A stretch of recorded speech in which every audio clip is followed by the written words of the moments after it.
تخيل كده انك قاعد مع راجل عجوز في كوخ خشب وسط غابة استوائية. الراجل ده بقى هادي، ملامحه مرسومة عليها سنين من التعب، بيمسك كوباية الشاي وباصص في الفراغ. انت بقى تفتكر انه ساكت لانه تايه في التفكير؟ لا، هو ساكت لانه اخر واحد بيتكلم لغة كاملة، مفيش حد تاني بيعرف ينطق ولا كلمة زي ما هو بيقولها. تخيل بقى ان دماغه دي فيها كنز بشري، ولو هو مات لا قدر الله الكنز ده هيتدفن معاه للابد ومحدش هيلاقيه تاني. وكل كلمه بيقولها الراجل العجوز ده بتبقى اخر كلمه في العالم. فايه بقى القصه؟ تابع الحلقه للنهايه واعمل بقى اللايك والاشتراك، وخلونا نحكي الحكايه ونشوف الموضوع.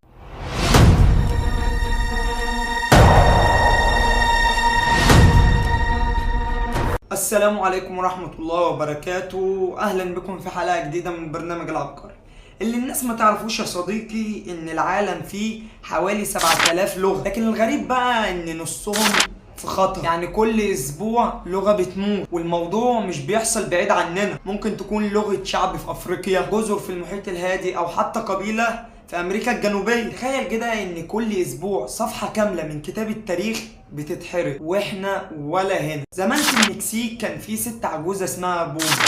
لا، ده اسمها، ده مش اللقب، بلاش تنمر بالله عليك. المهم الست دي كانت اخر واحدة متحدثة بلغة قديمة اسمها ايابان. الصحافة، الباحثين، والحكومة كلهم راحوا لها وحاولوا انهم يقنعوها تعلم الناس اللغة، لكنها رفضت. ليه بقى؟ لانها كانت شايفه ان اللغه اتخذلت وان الجيل الجديد مش مهتم باللغه دي. وبوما ماتت يا صديقي، وماتت معاها اللغه. حضاره كامله راحت مع شخص واحد. وفي استراليا كان في راجل كان اخر شخص بيتكلم لغه من لغات السكان الاصليين. الصحافه كلها راحت علشان تسجل معاه، وقالوا له قول لنا جمله بلغتك. ابتسم كده وقال لهم كلمه بلغته، بس انا بصراحه ما اعرفش ايه هي، مش مكتوب لي في السكريبت بصراحه. المهم الراجل ده بقى قال الكلمه، والصحفيين بقى ايه، ماتوا على نفسهم من الضحك لانهم مش فاهمين الكلمه اللي الراجل قالها. لكن الراجل كان من جواه بيعيط لانه عارف ان الكلمه دي ماتت لحظتها، مش هتتكرر تاني. هنا لازم نسال يعني ايه لغه بتموت؟ مش كفايه عندنا العربي والانجليزي والفرنساوي،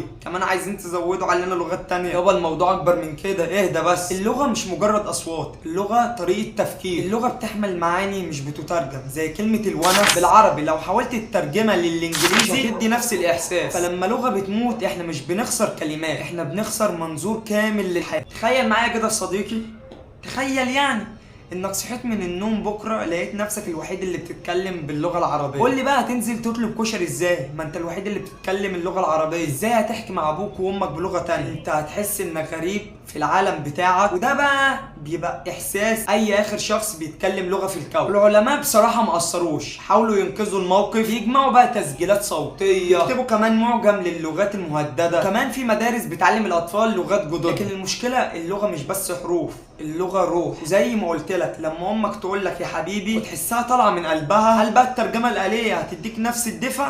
مستحيل. زي ما انت كده مستحيل انك تخرج بره الحلقه من غير اللايك والاشتراك. ها يلا الحق اعملهم دلوقتي. تعرف يا صديقي ان في لغات فيها كلمات ملهاش مقابل في اي لغه تانية؟ زي في لغه باليابان كلمه بتعبر عن صوت المطر وهو بيقع على اوراق الشجر. في لغه افريقيه كلمه معناها ضحكت مجموعه من الناس لما يحاولوا يخبوا خوف. تخيل بقى لما الكلمات دي تختفي، كأن مشاعر معينه في البشريه مش هتتقال تاني. اللغات اللي بتموت مش مجرد كلمات غريبه، دي ضحكات اطفال، شتايم شباب، دعوات امهات، وكمان امثال جدود. كل لغه بتموت كانها صفحه من تاريخ البشريه اتحرق. والسؤال اللي لازم نجاوب عليه، هل عايزين العالم كله يبقى نسخه واحده بنفس اللغه وبنفس الثقافه، ولا نحافظ على اخر كلمه قبل ما تختفي؟ بس دي نهايه الحلقه، فما تنساش بقى اللايك والاشتراك، تنزل تبص على المصادر وتشوف الحلقات اللي فاتت، تستنى ان شاء الله الحلقات الجايه. يلا بيس. ايه ده انت ما قفلتش ليه؟ مش عارف يعني بيس، يعني سلام بتاعتنا، انت مش شايفني عملت كده. يلا سلام.